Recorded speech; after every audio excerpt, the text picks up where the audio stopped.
Welcome to The Explainer. If you've ever read one of those headlines claiming Bitcoin uses as much electricity as a small country and thought, wait, why? Well, you're in the right place. Today, we're going to completely update your mental model of cryptocurrency mining. Seriously, forget what you think you know, because we are diving deep into the mechanics and the economics of an industry that has fundamentally transformed over the last decade. As our sources point out, crypto mining has evolved from a niche hobby, managed by tech enthusiasts on personal computers, into a multi-billion-dollar global industry. So it's time to completely shatter that outdated stereotype of teenagers sitting in basements with glowing laptops. What we're actually examining today is a massive, hyper-sophisticated institutional operation. We're talking heavy physical infrastructure, serious institutional capital, and Wall Street-level financial strategy. Okay, let's dive into this. Here's our roadmap for today. We'll start with the core mining mechanism, move into the industrial arms race, break down mining economics and the halving, and finally, look at advanced strategies and risks.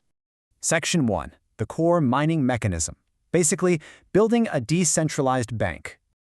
So stepping onto the metaphorical factory floor, we have to remember that because crypto networks completely lack centralized banks or authorities to verify transactions, mining is the fundamental job that replaces them. It does this using something called proof of work. In a proof of work system, decentralized computers compete against each other to validate pending transactions and lock them permanently into a block. But here is the absolutely crucial takeaway. This system's security literally rests on physical energy. It uses massive amounts of real-world power to make cheating economically impossible. Think about it. To alter past transactions, a bad actor would need to control more than 50% of the entire global computing power. Because the network is just so incredibly massive, pulling that off is logistically and financially impossible. So how do they actually do the work? Well, miners aren't just checking boxes.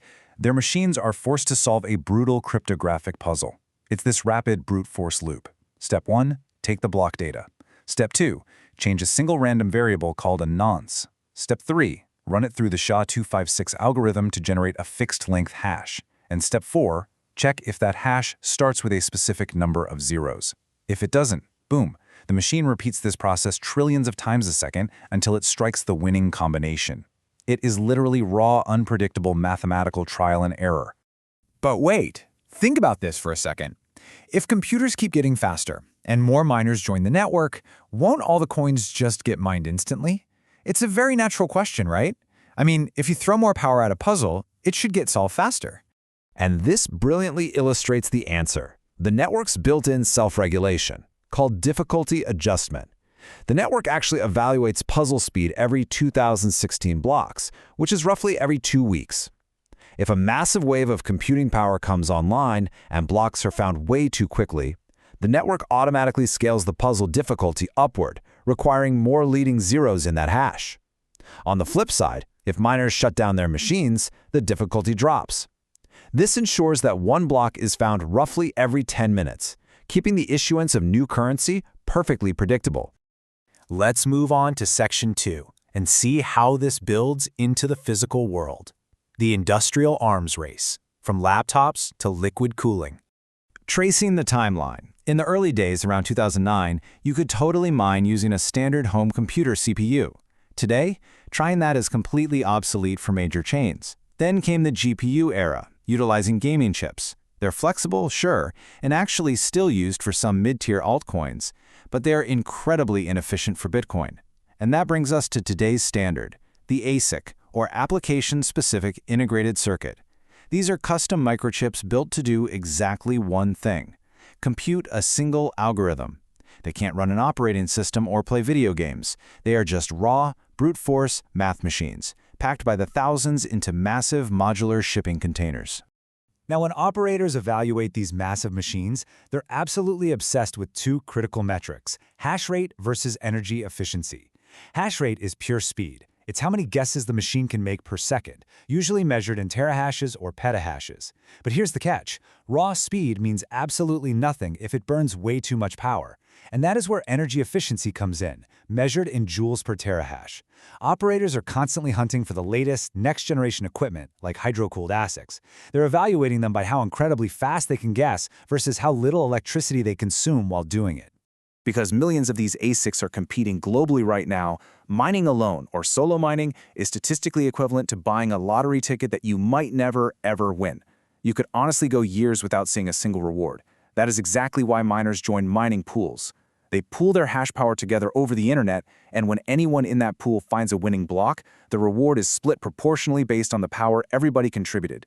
Pools like Foundry USA or Antpool basically transform a highly volatile lottery into a steady, predictable daily revenue stream. Moving right along to Section 3, Mining Economics and Halving. Let's look at the balance sheet. Okay, let's talk about the halving. To create scarcity and curb long-term inflation, the built-in block reward drops by 50% every 210,000 blocks, or roughly every 4 years. In 2009, miners received 50 Bitcoin per block.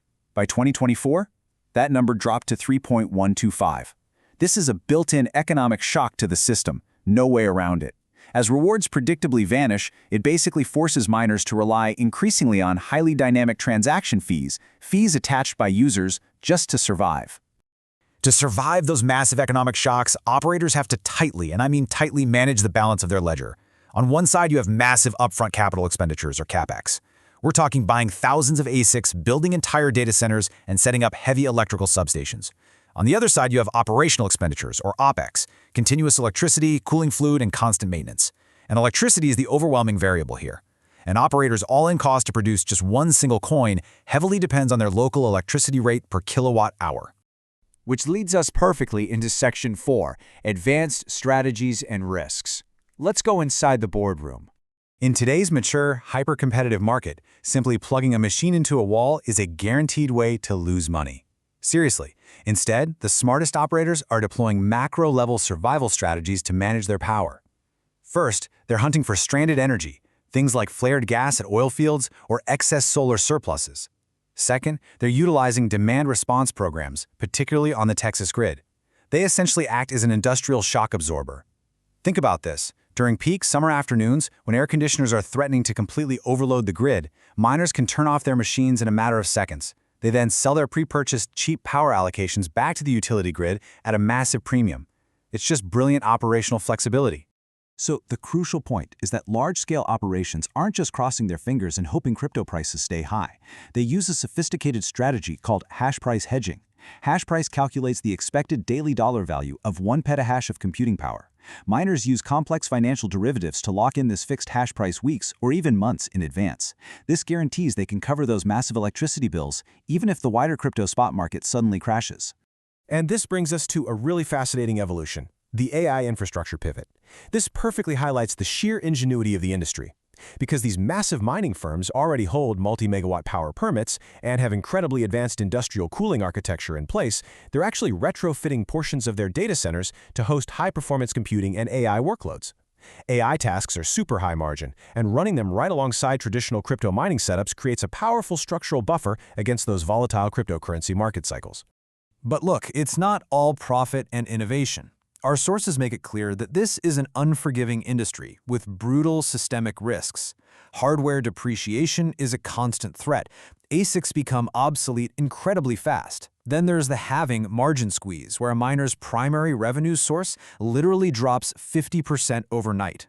And significantly, there are major regulatory and political risks. Due to the immense energy required, the industry faces intense environmental scrutiny. Shifting regulatory frameworks or outright bans can, and do, force operators to pack up massive logistics fleets and relocate entire data centers to friendlier jurisdictions practically overnight. As we wrap up this explainer, I want to leave you with this provocative final thought from our source material. The operators who thrive are those who treat their data centers not just as digital printing presses, but as agile, highly optimized components of the broader energy grid. It is absolutely fascinating how this industry perfectly intersects high-density computing, global energy infrastructure, and macroeconomic finance. What was once just a hobby is now a critical piece of the modern grid. It really makes you wonder, as both AI and digital currencies continue to scale globally, what will these megawatt fortresses evolve into next?